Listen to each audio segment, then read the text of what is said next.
Bonjour, je suis Jean-Pierre Hamelin, je suis artisan maçon. J'ai créé mon entreprise il y a 28 ans tout seul et actuellement j'ai 17 salariés, plus mon épouse et moi-même. Nous sommes 19 dans l'entreprise.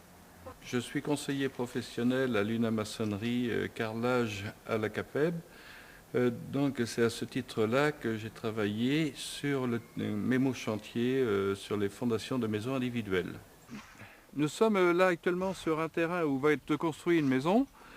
Donc on s'aperçoit à première vue que le terrain est pratiquement plan, hein, et que bon, en regardant bien le sol, bon, on ne voit pas de joncs apparaître, c'est pas un terrain qui est humide, mais quand on regarde la nature de la terre, on s'aperçoit qu'elle est légèrement argileuse.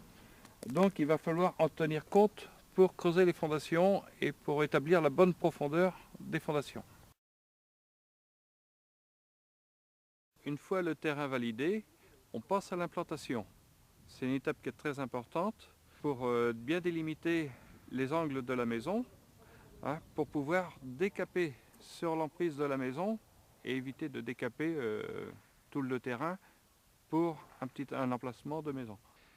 Alors sur ce terrain, c'est un géomètre qui a fait l'implantation et ça limite les risques d'erreur. Ce mémo, il est important que tous les maçons l'aient. Oui, je l'ai donné à tous mes salariés de l'entreprise et en leur expliquant personnellement tous les atouts de ce mémo. Je ne vais pas vous détailler le mémo, mais en cette page, il contient une cinquantaine d'informations, comme par exemple les attentes que vous avez ici présentées sur cette fondation. Bonjour, je m'appelle Ludovic Rousseau.